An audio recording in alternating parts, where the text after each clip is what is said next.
믿음의 축복을 누리시기를 바랍니다. 한 자매가 이렇게 기도했습니다. 하나님, 아무리 기도해도 응답이 없습니다. 그래서 가만히 생각해 보니까 너무 이기적인 기도를 했던 것 같아요. 그래서 바꾸어서 기도합니다. 하나님, 오늘부터는 제가 타인을 위해서, 제가 아닌 남을 위해서, 그것도 시급한 분들을 위해서 먼저 기도하겠습니다. 하나님, 제 엄마 아빠에게는 믿음 좋은 사회감이 필요합니다. 빨리 응답해 주십시오. 그랬습니다. 그 2탄입니다. 그런데 얼마 안 있어서 정말 기적 같은 일이 벌어졌습니다. 그래서 이제 결혼을 앞두고 예비 신부에게 물었습니다. 아니, 신랑이 어디가 좋아서 매력이 있어서 결혼을 하기로 결정을 했습니까? 그러니까 예, 그렇습니다. 그러니까 계속해서 묻는 사람이 용모가 매력이 있었나요? 아니면 실력이 매력이 있었습니까? 아니면 믿음이 좋았습니까? 예, 그것도 그 다음에 그건 뭐지요? 그러니까 이 자매가 놀라운 대답을 합니다. 저도 그렇고 우리 부모님도 그렇고 동시에 응답을 받았습니다. 그런데 그 응답이 지금까지 한 번도 회의가 오지 않습니다. 그것은 바로 저 사람이 재벌 2세라는 소리를 듣고 난 그 다음부터입니다. 재벌 2세라는 소리를 듣고 난부터 믿음은 보이지 않고 오직 거기에 대해서 확신을 가지게 되었다는 거죠. 자문해 보면 누가 지혜를 얻겠느냐? 지혜로운 사람은 진주보다 낫고 금은보다 더 보배롭다. 그렇게 말씀을 하십니다. 이 시대가 갈수록 참 어렵고 힘든 때입니다. 그 가운데서 가장 돋보이는 사람, 어쩌면 믿음의 사람이 아닐까요? 하나님의 사람, 하나님이 함께하는 사람, 믿음으로서 주님을 의지하고 살아가는 그 한 사람이 지금 이 시대에 어쩌면 진주와 금은 보배보다도 더 나을 것입니다. 그래서 우리 교회가 믿음의 공동체가 되고 또 우리 특별히 청년들이 요즘은 믿음의 청년을 찾아보기가 참 힘듭니다. 좋은 남자, 좋은 형제 자매를 만나게 해달라 하지만 정말 교회 안에서 얼마나 귀합니까? 그 가운데서도 믿음의 사람, 믿음이 좋은 사람을 찾는다는 것은 정말 진주보다도 더 귀하지요. 그리고 우리 청년들 가치관이 또 믿음의 가치관이 되고 또 하나님 앞에 바르게 서서 예배하고 살아가는 이것이 얼마나 귀한 축복입니까? 우리 청년들을 위해서 기도를 많이 해주시고 또 믿음의 본을 보여주셔서 우리 교회가 더욱더 믿음의 공동체, 믿음의 역사, 믿음의 그 열매를 맺어가는 이와 같은 교회가 되시고 또 오늘도 우리에게 믿음을 붙들어 주시는 그 주님을 만나는 복된 예배가 되시기를 주님의 이름으로 축복합니다. 오늘 어떻게 보면 굉장히 우리에게 혼란을 줄 수 있는 말씀이 있습니다. 우리가 알기로 믿음이라는 것은 분명히 하나님 주신 선물이고 그것은 에베소 2장 8절 9절에 하면 하나님의 은혜에 의해서 그렇다. 우리가 은혜로 하나님의 구원을 받았다. 그런데 이 믿음은 하나님 주신 선물이다. 그렇게 알고 있습니다. 그리고 로마서 10장 9절 10절에도 사람이 마음으로 믿어 의에 이르고 입으로 시인해서 구원에 이른다. 분명히 그렇게 말씀을 하고요. 그렇기 때문에 이 믿음은 우리에게서 난 것이 아니기 때문에 아무도 누구든지 자랑하지 못하게 하려 함이라 그렇게까지 분명하게 말씀합니다. 그런데 오늘 말씀을 자세히 읽으셨으면 14절부터 보면 믿음으로만 아니라 행함이 있어야 된다. 그리고 행함이 없는 믿음은 아무 유익이 없고 행함이 없는 믿음은 믿음 그 자체가 죽은 것이고 또 행함이 없는 믿음은 아무런 열매를 맺지 못한다. 그렇게 거듭 말씀하고 있습니다. 그러면 여기서 우리가 의문이 드는 게 있죠. 왜 성경이 일관성 있게 말씀하지 않느냐 하는 겁니다. 왜 다른 성경에서는 분명히 믿음으로 구원을 얻는다 해놓고 오늘 이 야고보서 말씀에서는 믿음으로만은 아니다. 행함이 있어야 된다. 이렇게 말씀할까요? 상당히 혼란스럽지요. 이 구원의 진리에 대해서 이렇게 여기서는 이 말씀을 하시고 저기서는 저 말씀을 하시면 우리가 어떻게 믿고 살아라는 말입니까? 무엇이 더 옳고 그런 것인지 그러면 우리가 어떻게 알 수 있느냐 하는 것이죠. 그래서 어떻게 보면 우리로 하여금 굉장히 혼란을 야기시킵니다. 자, 믿음이란 과연 무엇이냐? 하나님의 은혜로 구원을 받은 우리가 하나님의 그 은혜 속에서 예수 그리스도의 십자가의 그 근거에 의해서 우리의 믿음이 시작되는 줄로 믿습니다. 자, 그러면 그 믿음이 과연 어떻게 나타나야 되느냐? 믿음은 행함으로 나타납니다. 그래서 먼저 14절을 한번 우리 같이 읽도록 하겠습니다. 내 형제들아, 만일 사람이 믿음이 있노라 하고 행함이 없으면 무슨 유익이 있으리요? 그 믿음이 능히 자기를 구원하겠느냐? 아멘. 사람이 만일 믿음이 있다. 그런데 그 믿음이 행함으로 나타나지 않는다. 그러면 무슨 유익이 있겠느냐? 어떻게 그 믿음이 자기를 구원할 수 있겠느냐 하는 그런 말씀이죠. 여기서 거듭 믿음과 행함에 관해서 말씀을 하시면서 예를 들면 이와 같은 말씀입니다. 로마서나 에베소서는 믿음의 근거가 어디에 있느냐? 허물과 죄악으로 죽었던 우리를 살려주신 그 하나님의 은혜 속에서 믿음이 우리에게 선물로 주어졌는데 그것은 하나님께로부터 난 것이다. 구원이 왜 선물이 됩니까? 다 받는 것이 아니기 때문에. 하나님이 은혜를 베푸는 자가 구원을 얻습니다. 믿습니까? 하나님이 은혜로 믿어지는 믿음의 선물을 주는 자가 구원을 얻지요. 그래서 그것이 선물이지요. 그래서 그 믿음이 중요한 것입니다. 그래서 나무로 치면 이 믿음은 뿌리에 해당하는 겁니다. 그리고 오늘 하나님의 말씀 야고보에서는 예수 그리스도의 믿음에 근거한 그 뿌리가 예수 그리스도라면 삭이나고 줄기가 올라가서 이제 가지마다 열매를 맺어야 된다. 그래서 그 믿음은 행함으로 나타나는 열매가 된다 하는 것을 지금 말씀을 하십니다.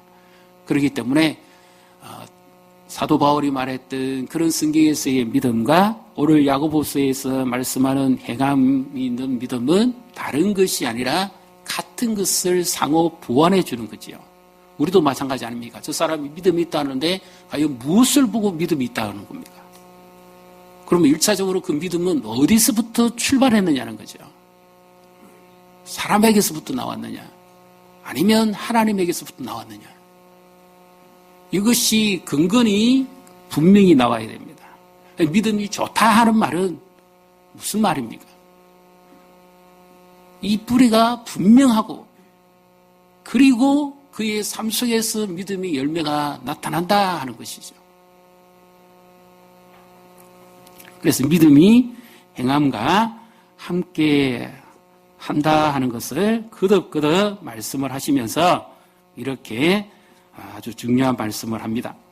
이제 18절을 한번 17절, 18절을 우리 같이 읽습니다. 이와 같이 행함이 없는 믿음은 그 자체가 죽은 것이라 어떤 사람은 말하기를 너는 믿음이 있고 나는 행함이 있으니 행함이 없는 내 믿음을 내게 보이라. 나는 행함으로 내 믿음을 내게 보이리라 하리라. 아멘. 자, 행함이 없는 믿음은 그 자체가 죽은 것이다. 여기 죽었다. 네크로스 사체를 말합니다. 죽은 자는 말이 없잖아요. 죽은 자는 움직이지도 않잖아요. 죽은 자는 믿음도 없습니다. 죽은 자를 아무리 기다려도 아무런 일도 일어나지 않습니다. 생명력 관계에 있어서 죽어버린 거예요. 바로 그걸 말한 거죠. 생명체는 살아있는 것은 다 움직입니다. 활동합니다. 활력이 있고 역동적입니다. 그러나 죽은 것은 아무리 기다려도 전혀 움직이지 않습니다. 바로 그 믿음의 행함이 나타나지 않는다면 그 뿌리부터가 뭔가 잘못되지 않았느냐. 그것을 지금 말씀하는 거죠. 그리고 18절은 원문을 해석하면 이와 같이 납니다. 너는 행함과 떨어져 있는 믿음을 내게 보여라. 행함이 없는 믿음이 원래적 의미는 행함과 떨어져 있는 믿음. 네가 믿음이 있다고 하는데 그러면 행함과 떨어져 있는 믿음을 내게 보여봐라. 그러면 나는 내 믿음을 행함으로 너희에게 보여줄 것이다. 바로 이와 같은 말씀이 됩니다. 행함과 믿음이 떨어져 버린, 이원론화돼 버린 그와 같은 믿음을 보여봐라. 그러면 나는 정말 참된 믿음을 행함으로 너희에게 보일 것이다.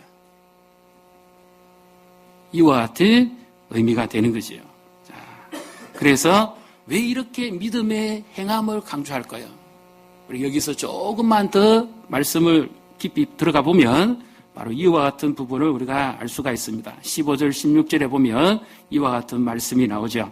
같이 읽습니다. 만일 형제나 자매가 헐벗고 이루 갈 양식이 없는데 너희 중에 누구든지 그에게 이르되 평안히 가라, 덥게 하라, 배부르게 하라 하며 그 몸에 설 것을 주지 아니하며 무슨 유익이 있으리요. 아멘. 1차적으로 말로써 우리가 가난하고 어렵고 힘들 때 위로해 주잖아요. 아이고, 따뜻하게 지내세요. 밥 잘 드시고 건강하세요. 이런 우리 얼마든지 우리 문화에서는 말로써 위로해 주고 또 격려도 해주고 감싸 주기도 하고 용기도 주고 그렇게 합니다. 그런데 이 당시에 초대교회 당시에 야고보 장로가 있는 이 당시에 이들의 신앙은 이 말로서 주로 나타났는데 무엇이 동반되지 아니했는가 하면 행함이 전혀 나타나지 아니했다는 거죠. 그 말로만 하고 행동으로는 나타나지 않는 신앙, 이런 사건들이 많았기 때문에 이와 같이 1차적으로 말씀을 했고요. 가난한 자나 헐벗고 굶주린 자가 있는데 말로만 그래 해준다고 해서 그에게 무슨 도움이 되겠느냐, 실제적으로 그에게 유익이 되려면 행동하는 믿음이 있어야 되지 않느냐, 그를 직접 도와주든지 보살펴주든지 그렇게 해야 되는 거 아니냐, 바로 그와 같은 것을 말씀을 합니다. 그리고 여기서 좀 더 본질적으로 좀 더 들어가 보면 지금은 시험과 핍박과 고난 중이죠. 그러면 믿음이 시험의 때에 정말 그 행동으로 나타난다 하는 거죠.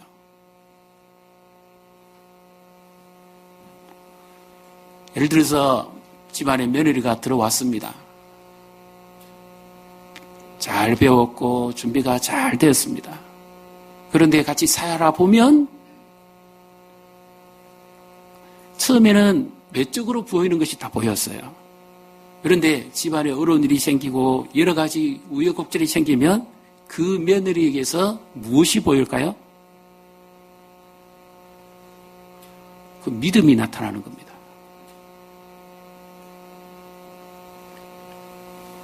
믿음으로 살기 위해서 몸부림을 치겠죠. 하나님 앞에 나와서 기도할 것이고 하나님의 뜻이 무엇인지 물을 것이고, 그리고 우리가 1장에서 보았던 것처럼 시험 중에 인내하고 기다릴 것이고, 어떻게든지 하나님 앞에서 그 생명력 있는 믿음을 나타내기 위해서 그는 삶으로 보일 것입니다. 근데 만약에 그 며느리가 전혀 믿음이 없는 며느리 같으면 어떡하겠습니까? 인간적인 힘으로 버티는 거예요. 버티고 버텨보다가 안 되면 포기해버리는 거죠. 그리고는 낭망하지 않습니다. 그리고 우리의 믿음은 삶으로 나타납니다. 행동으로 보이게 되어 있습니다. 지금은 다 어려운 때를 지나가고 있습니다. 과거와 같지 않습니다. 그렇기 때문에 지금 어쩌면 더 돋보이게 될 사람은 하나님을 의지하는 믿음의 사람인 줄로 믿습니다. 믿음의 사람이 하나님이 믿음의 사람을 찾으시는 거죠. 믿음을 내게 보여봐라. 그래서 그 말씀대로 순종하고 믿는 믿음, 의지하는 믿음이죠. 과거에 우리보다 더 열심을 내고 교회 봉사와 활동도 많이 했고 섬기기도 많이 했던 사람이 지금 교회에서 안 보이는 분들이 많이 있잖아요. 낭망해서 이탈하신 분들도 있습니다. 이것이 우리의 교훈이 되어야 됩니다. 믿음이라는 것이 우리가 가만히 있는다고 해서 이 믿음이 계속 지속되느냐? 그것은 아니라는 거죠. 믿음으로 움직이는데 분명히 생명력 관계에 의해서 움직여집니다. 그리고 그 믿음은 우리 마음대로 되어지지 않는다 하는 것이죠. 단순히 우리가 아는 것만으로 믿음이 아니다 하는 것입니다. 내가 다 안다. 성경도 알고 내가 기도도 할 줄 알고 뭐도 알고 내가 다 안다. 그렇지만 그것이 믿음만은 아닙니다. 19절을 한번 보십시오. 19절 우리 같이 읽습니다. 내가 하나님은 한 분이신 줄 믿느냐? 자라는 귀신들도 믿고 떠나니라. 아멘. 귀신은 하나님이 누군지 압니다. 예수 그리스도가 하나님의 아들이신 것도 압니다. 그러나 귀신은 지식적으로는 영적으로는 누구보다도 더 정확하게 잘 압니다. 그런데 귀신은 인격적으로 예수님을 모릅니다. 하나님을 인격적으로 만난 적이 없습니다. 귀신은 성경도 압니다. 말 그대로 귀신은 귀신같이 알아맞춥니다. 그러나 내가 안다고 해서 그것으로 구원을 얻을 수도 없고 내 믿음이 그것으로 또 완성되는 것은 아닙니다. 특히 우리 영적 세계에서는 더더욱 그렇지 않습니까? 신앙생활을 하다 보면 나도 모르게 나는 분명히 알고는 있습니다. 성경에 대한 지식도 있습니다. 압니다. 그런데 내 생활에 한순간 나도 모르게 영적으로 바닥나가는 경우도 있습니다. 그래서 신앙이라는 것은, 믿음이라는 것은 내가 아는 것으로만 다 해결되는 문제는 아니다 하는 거죠. 말씀도 압니다. 이렇게 살아야 되지, 저렇게 살아야 되지, 기도해야 되지, 인내해야지, 다 압니다. 그러나 실제로 행함으로 나타나느냐 말이죠. 아는 거하고 행하는 거하고는 다른 겁니다. 그래서 여기 아는 것은 지식적으로 아는 것이지만 우리의 진정한 알은 예수님을 만나서 아는 거죠. 인격적으로 경험적으로 아는 거죠. 시험 중에 주님이 나를 어떻게 도우셨는가 하는 것을 아는 거지요. 그래서 말씀을 경험하고 말씀대로 살아갈 때 그 끝에서 누가 계시느냐 하는 것을 압니다.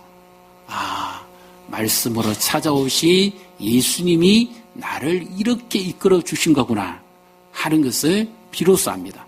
왜 우리가 말씀을 그렇게 강조하고 행하라고 성경이 그렇게 많이 말씀하고 있습니까?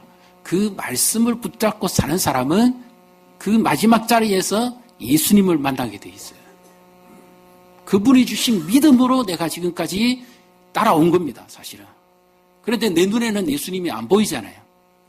그러니까 그 말씀을 계속 붙잡으니까 그 살아있는 말씀이, 생명력 있는 말씀이, 활력 있는 말씀이 내 심령을 움직이고 그 말씀이 나를 이끌어갔는데 마지막에 가보니까 거기에 말씀 속에서 예수님이 역사하신 거죠.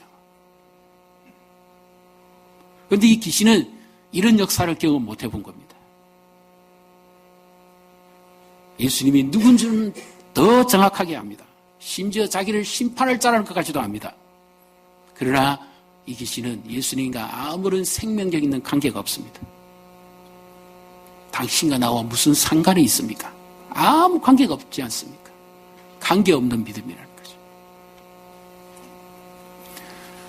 그래서 우리의 믿음이 자라기 위해서는 이것 이상의 우리의 믿음이 나타나야 됩니다.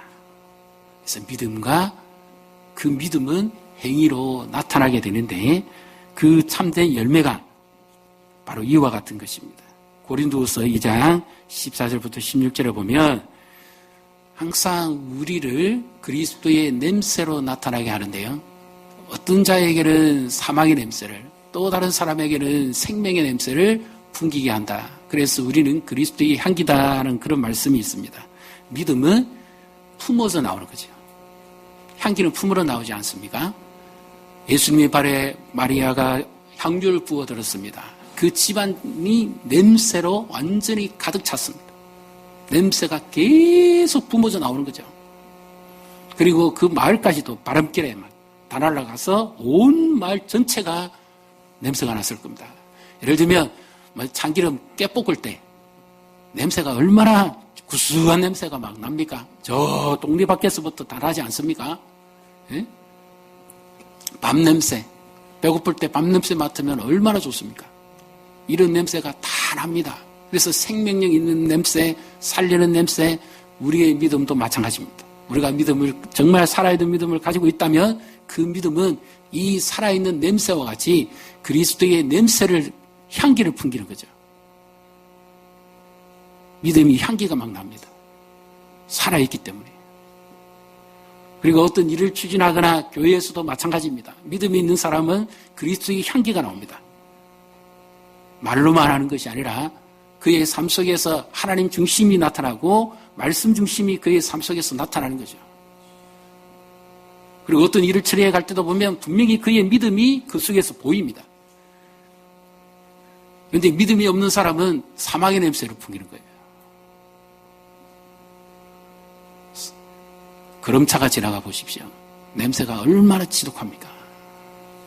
코를 틀어막지 않습니까? 상한 음식 앞에서는 막 구역질이 나지 않습니까? 믿음이 냄새로 나타나는 겁니다. 우리는 어떤 냄새를 풍겨야 되겠습니까? 생명의 냄새, 살아있는 냄새, 믿음의 냄새를 풍기시기를 주님의 이름으로 축복합니다. 교회에서 함께 일을 할 때도, 가정에서도 그렇고 우리 살아가는 전반적인 것에 믿음은 냄새로 나타나게 돼 있어요. 아, 저분은 믿음이 정말 좋으신 분이구나. 무엇을 보고 합니까? 그 믿음의 냄새가 나거든요. 그래서 그 냄새가 나를 자극시키는 겁니다. 진동을 시키는 거죠. 그래서 나도 저런 믿음을 가지고 살아야 돼요. 어떻게 저렇게 하나님 앞에 믿음으로 헌신하고 살아갈 수 있을까? 어떻게 저렇게 믿음으로 주님 앞에 나아갈 수 있을까? 이런 냄새를 우리가, 그리스도의 냄새를 우리가 맡으면 맡을수록 우리 교회가 그리스도의 향기가 진동하고 믿음의 역사가 충만하게 나타날 줄로 믿습니다. 우리 교회가 이와 같은 교회가 되기를 주님의 이름으로 축복합니다. 살았다 하나 죽은 자와 같다. 계시록 3장 1절에 보면 예수님이 사대 교회에 말씀하실 때 그렇게 말씀하셨죠. 여기 보면 17절에 행함이 없는 믿음은 그 자체가 죽은 것이다. 교회가 살아있는데 왜 죽었다고 그러냐 말이죠. 예수님이 보시는 관점에서 그들의 믿음은 전혀 그렇게 나타나지 아니했다 하는 것이죠. 그러나 반대로 예수님이 칭찬하는 교회들이 많이 나오잖아요. 그 가운데서 데살로니가 교회를 보십시오. 그 교회는 믿음의 역사와 사랑의 수고와 소망의 인내가 있었다고 말씀합니다. 이 말씀을 이렇게 말씀드리면 오늘 우리에게 예수님이 하시는 말씀을 하면 내가 너 믿음을 알고 있다 그 말씀이죠. 우리 금산고원교회가 믿음의 역사가 있다 하는 것을 주님이 칭찬하시는 겁니다. 주님의 일, 주님의 역사, 그것이 믿음으로 나타나기 때문이죠. 그리고 고린도후서 3장 3절에는 우리는 그리스도의 편지라고 말씀하고 있습니다. 편지는 어떻습니까? 일단 펼쳐야 되죠. 그리고 편지는 읽어야 되지 않습니까? 이처럼 우리의 믿음은 읽혀진다는 겁니다. 요즘은 문자로 그냥 보내고 그 정서가 잘 안 되니까 뭐 이모티콘을 그림 문자를 이용해서 보내지 않습니까? 그런데 과거의 편지는 어떻습니까? 구구절절히 그 사람이 왜 이런 글을 썼을까? 그 정서가 벌써 와닿잖아요. 군에 있을 때 아들이 군사 우편을 부모님께 보내면 부모님은 그걸 한 번 읽고 맙니까? 그 아들의 그 생활을 생각하고 걱정하고 눈물 흘리기도 하고 막 그렇게 하기도 하잖아요. 그 마음이 와닿거든요. 그 아들의 삶이 지금 편지 가운데서 읽혀지지 않습니까? 밥은 잘 먹는지 잠은 잘 자는지 과거에 군대 가서 사고 나고 두드러기 맞고 그런 일들이 얼마나 많았습니까? 그런데 편지가 왔을 때 그 편지를 읽어보면 부모의 마음이 얼마나 염려가 내려지고 위안이 될까요? 애인이 편지를 보냅니다. 그러면 그분이 왜 이런 마음으로 이런 편지를 보냈을까? 그것을 읽으면 읽을수록 그 여인의 그 사랑스러운 마음이 와닿지요. 우리는 그리스도의 편지입니다. 우리의 믿음은 다른 사람들에게 읽혀집니다. 읽혀지면 읽혀질수록 우리의 마음에 감동으로 오는 거죠. 아, 정말 믿음에 너무너무 보배로운 분이라는 겁니다. 알게 되는 거죠. 그래서 우리의 믿음은 특별히 어려울 때도 그렇고요. 모든 삶의 전반에 이 믿음이 읽혀지고 드러나게 되어 있습니다. 이것이 살아있는 믿음이고 참된 믿음이라는 거죠. 그렇기 때문에 우리는 서로서로 믿음 안에서 격려해 가면서 약한 자를 돌아보고 말씀으로 세우고 건면하고 이렇게 혹시 멀어지는 자가 없는가 우리가 돌아볼 때 힘든 자도 다시 일어서게 될 것이고 시험 중에 어려운 중에 있는 자도 다시 회복하게 될 것이고 그 주님 앞에 나와서 믿음으로 다시금 승리하게 되는 줄로 믿습니다. 그래서 우리의 믿음이 지금보다 더 나은 믿음, 우리의 영적인 잠을 이제 좀 깨우셔야 되겠습니다. 겨울이 지났고요. 그래서 우리의 믿음이라는 것은 내가 앉아 있는 것만으로 해서 다 되는 것은 아니거든요. 믿음은 움직여야 됩니다. 내가 행동을 해야 돼요. 나타내야죠. 잠을 좀 깨워야 됩니다. 영적인 잠이 깨기 위해서는 육적인 잠을 좀 깨워야 되죠. 그래서 무엇보다 우리가 은혜를 사모해야 됩니다. 하나님의 은혜에서 멀어지면 나도 모르게 믿음도 떨어져 버려요. 참 특이합니다. 근데 하나님의 은혜에 가까울수록 내 믿음도 불과 같이 또 타오릅니다. 본의 아니게 제가 말씀을 드리는데 이제 우리가 좀 1차적으로 주님을 의지하는 믿음으로 하려고 하면 말씀을 듣고 실천하는 것인데 우리 성도님들은 무엇을 실천해 보시겠습니까? 저는 교회를 생각해 보면서 지금 우리 교회가 가장 1차적으로 해야 될 거 이제 봄이 왔으니까 새벽 기도를 좀 깨우십시다. 피곤한 것 똑같습니다. 힘든 것 똑같습니다. 단지 육체적인 잠을 좀 더 잘 뿐입니다. 내가 안다니까요. 다 알고 있다니까요. 지식적으로도 압니다. 내 몸으로도 압니다. 다 압니다. 그러나 행하려고 해보십시오.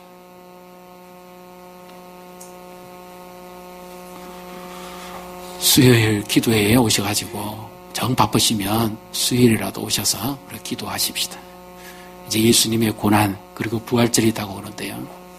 우리의 믿음이 좀 부활하셔야 되지 않겠습니까? 우리 믿음이 뒤로 빠진 것이 있으면 다시 우리가 좀 이렇게 믿음의 조율이 좀 돼야 되지 않겠습니까?